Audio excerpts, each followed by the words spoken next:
Hello friends, welcome to Web Diary. നിങ്ങൾക്കും പഠിക്കാൻ web design എന്ന് പറയുന്ന ഒരു സീരീസിന്റെ മൂന്നാമത്തെ എപ്പിസോഡാണ് ഇത്. അപ്പോൾ കഴിഞ്ഞ രണ്ട് എപ്പിസോഡിൽ നമ്മൾ കുറച്ച് HTMLs പഠിച്ചിട്ടുണ്ടായിരുന്നു. ഇന്നത്തെ വീഡിയോയിൽ നിങ്ങൾ പ്രതീക്ഷിക്കുന്നത് അല്ലെങ്കിൽ ഞാൻ പറഞ്ഞിരുന്നത് ആ HTML ടാഗ്സിനെ നമുക്ക് എങ്ങനെ ഒരു റിയൽ എക്സാമ്പിൾ ആക്കി മാറ്റാം എന്നതായിരുന്നു. പക്ഷേ അതിനു മുമ്പ് ഈ ഒരു വെബ് സീരീസിനെ പറ്റി ഒരു ഇൻട്രോ തരാൻ വേണ്ടിയിട്ടാണ് ഞാൻ ഇന്ന് ഈ വീഡിയോയിൽ വന്നിരിക്കുന്നത്. അപ്പോൾ ആരൊക്കെയാണ് ഈ ഒരു വെബ് സീരീസ് കാണേണ്ടത് എന്ന് ഞാനൊന്ന് ഓർമ്മപ്പെടുത്താം. അതിൽ നമുക്ക് രണ്ട് തരം ആളുകളെ നമുക്ക് ഈ ഒരു വീഡിയോ കാണുവാനായിട്ട് ക്ഷണിക്കാം. ആദ്യത്തെ കാറ്റഗറി എന്ന് പറയുന്നത് ഒരു BCA അല്ലെങ്കിൽ BSc കമ്പ്യൂട്ടർ സയൻസ് എടുക്കുന്ന സ്റ്റുഡൻസിന് വേണ്ടിയിട്ടാണ്. അവർക്കൊക്കെ പലപ്പോഴും അഞ്ചാമത്തെയോ ആറാമത്തെ സെമസ്റ്ററിലൊക്കെ ഒരു വെബ് ഡിസൈൻ പ്രോജക്റ്റ് ഉണ്ടായിരിക്കും. ചില നമ്മൾ പുറത്ത് ക്യാഷ് കൊടുത്തിട്ട് നമ്മളൊരു വെബ്സൈറ്റിൻ്റെ HTML കോഡും എല്ലാം വാങ്ങിക്കും, എന്നിട്ട് നമ്മളത് സബ്മിറ്റ് ചെയ്യും. അത് നമ്മൾ എക്സാമിനർ വന്ന് നമ്മുടെ അടുത്ത് അതിനെപ്പറ്റി ചോദിക്കുമ്പോൾ പലപ്പോഴും നമുക്ക് ഉത്തരവൊന്നും കാണത്തില്ല. കാരണം നമ്മൾ അതിനെപ്പറ്റി പഠിച്ചില്ല, നമ്മൾ ക്യാഷ് കൊടുത്തു വാങ്ങിച്ചു സബ്മിറ്റ് ചെയ്തു. അപ്പോൾ അത് കാരണം പല കുട്ടികളുടെയും മാർക്ക് വളരെയധികം ആ ഒരു എക്സാമിനേഷനിൽ കുറയാനുള്ള സാധ്യതയുണ്ട്. പക്ഷേ അതിന് പകരം ഇതൊരു വളരെ സിമ്പിളായിട്ടുള്ളൊരു സബ്ജക്റ്റാണ്. അപ്പോൾ അത് നമുക്ക് തന്നെ മനസ്സിലാക്കി നമുക്ക് തന്നെ ഒരു പ്രോജക്റ്റ് ചെയ്യുകയാണെങ്കിൽ അതുവഴി നിങ്ങൾക്കൊരു വെബ് ഡിസൈനറായി തീരുവാനായിട്ട് സാധിക്കും. അല്ലെങ്കിൽ നിങ്ങൾ പഠിച്ചു കഴിഞ്ഞു, നിങ്ങൾക്കൊരു വെബ് ഡിസൈനർ എന്ന് പറയുന്ന ഒരു കരിയർ സ്റ്റാർട്ട് ചെയ്യണം. അപ്പോൾ അതിനെന്ത് വേണം? നമുക്ക് പോർട്ട്ഫോളിയോസ് ക്രിയേറ്റ് ചെയ്യണം. അപ്പോൾ അങ്ങനെയുള്ള കുട്ടികൾക്കും ഈ ഒരു വെബ് സീരീസ് വളരെയധികം ഉപകാരപ്രദമായിരിക്കും. ഇനി രണ്ടാമത്തെ കാറ്റഗറിയിലുള്ളത് ആരാണെന്ന് വെച്ചാൽ നിങ്ങൾക്കൊരു പ്രൊഫഷൻ ഉണ്ട്, നിങ്ങൾ ഒരു വെബ് ഡിസൈനർ അല്ല, പക്ഷേ നിങ്ങൾക്ക് IT മേഖലയുമായിട്ട് യാതൊരു വിധത്തിലുള്ള എക്സ്പീരിയൻസും ഇല്ല. പക്ഷേ നിങ്ങൾക്ക് ഈ ഒരു ക്വാറൻറ്റൈൻ ടൈം, നമുക്കറിയാം നമ്മൾ ഇപ്പോൾ ഒരു വളരെ ഡിഫിക്കൽട്ടായിട്ടുള്ള ഒരു സിറ്റുവേഷൻസിലൂടെയാണ് കടന്നു പോകുന്നത്. ഞാനും വീട്ടിൽ ഇരുന്നാണ് വർക്ക് ചെയ്യുന്നത്. എനിക്കിപ്പോൾ കിട്ടുന്ന ഫ്രീ ടൈമാണ് ഞാൻ നിങ്ങൾക്ക് വേണ്ടിയിട്ട് ഈ ഒരു എനിക്കറിയാവുന്ന കാര്യങ്ങൾ ഞാൻ പറഞ്ഞു തരാനായിട്ട് ഉപയോഗപ്പെടുത്തുന്നത്.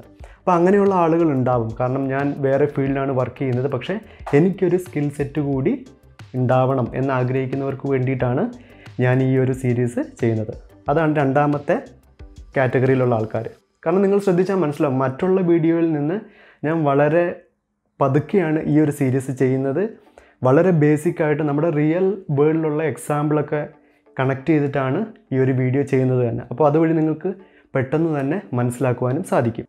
ഇനി മറ്റൊരു ലക്ഷ്യം കൂടി ഈ ഒരു വെബ് സീരീസിൻ്റെ പുറകിലുണ്ട്. കാരണം ഇതൊരു ടെക്നിക്കൽ സബ്ജക്റ്റാണ്. അപ്പോൾ നമ്മൾ വെറുതെ ആ ഒരു സബ്ജക്റ്റ് പഠിച്ചിട്ട് കാര്യമില്ല, നമുക്കൊരു എൻഡ് പ്രോഡക്റ്റ് ഉണ്ടാവണം, അല്ലേ?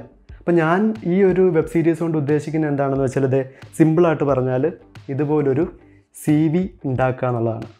അപ്പോൾ CVയെക്കുറിച്ച് പറയുകയാണെങ്കിൽ നമുക്കറിയാം, നമുക്ക് ഏതൊരു ജോലിക്ക് അപ്ലൈ ചെയ്യണമെങ്കിലും നമുക്കൊരു CV ഉണ്ടായിരിക്കണം. അപ്പോൾ നമുക്ക് ഇപ്പോൾ LinkedIn വഴി, ഇപ്പോൾ ഏറ്റവും കൂടുതൽ റിക്രൂട്ട്മെൻറ്റൊക്കെ നടക്കുന്നത് LinkedIn വഴിയാണ്.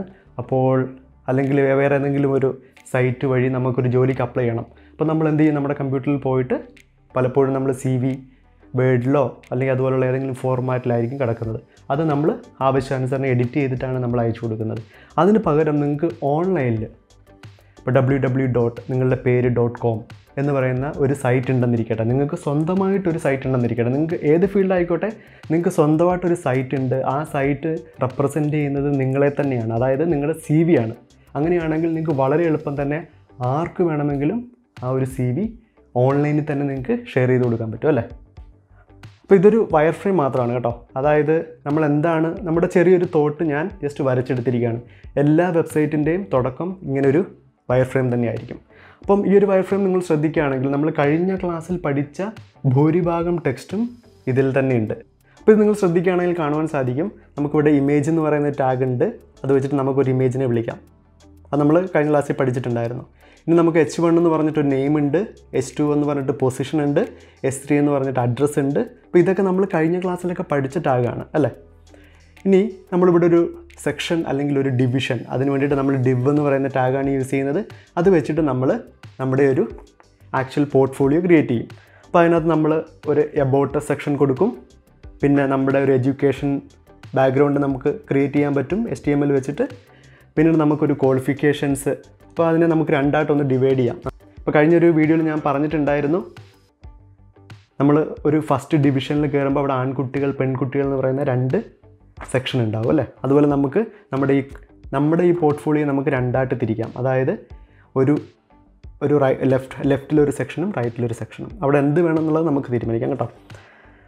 അപ്പോൾ അവിടെ ഞാനിവിടെ റൈറ്റ് സെക്ഷനിൽ ക്വാളിഫിക്കേഷൻ, എക്സ്പീരിയൻസ്, പിന്നെ സ്കിൽസ്, പിന്നെ ഫൂട്ടറിലൊരു കൺസെൻറ്റ്, അങ്ങനെ കുറേ കാര്യങ്ങൾ ചെയ്തിട്ടുണ്ട്. അപ്പോൾ ഈ ഒരു CV ആയിരിക്കും ഈ ഒരു വെബ് സീരീസിൻ്റെ അവസാനം നമ്മൾ കംപ്ലീറ്റ് ചെയ്യാൻ പോകുന്നത്. അപ്പം മുടങ്ങാതെ ഈ വീഡിയോ കാണുവാൻ ശ്രമിക്കുക. നിങ്ങൾക്ക് എൻ്റെ മറ്റുള്ള വീഡിയോസിൻ്റെ കമൻറ്റ് സെക്ഷനിൽ പോയി നോക്കുകയാണെങ്കിൽ മനസ്സിലാവും, മിക്ക കമൻസിനും ഞാൻ റിപ്ലൈ കൊടുക്കാറുണ്ട്. അതുപോലെ തന്നെ നിങ്ങൾക്ക് എന്ത് സംശയം ഉണ്ടെങ്കിലും താഴെ കമൻറ്റ് ബോക്സിൽ രേഖപ്പെടുത്തുക. അപ്പോൾ കുറേ പേർ ഈ ഒരു വെബ് സീരീസിൻ്റെ അടുത്ത വീഡിയോ എപ്പോഴാണെന്ന് ചോദിച്ചിട്ടുണ്ടായിരുന്നു. ഞാൻ ജോലിയുടെ ഇടയ്ക്കുള്ള ഫ്രീ ടൈമിലാണ് ഇത് ഷൂട്ട് ചെയ്തിടുന്നത്. അപ്പോൾ അതിൻ്റേതായിട്ടുള്ള കുറച്ച് ലിമിറ്റേഷൻസ് ഉണ്ട്. ഞാൻ വളരെ പെട്ടെന്ന് തന്നെ ഈ ഒരു വെബ് സീരീസ് ഇടുവാനായിട്ട് ശ്രമിക്കുന്നതാണ്. അപ്പോൾ അടുത്ത വീഡിയോയിൽ കാണാം. അതുവരെ ബൈ.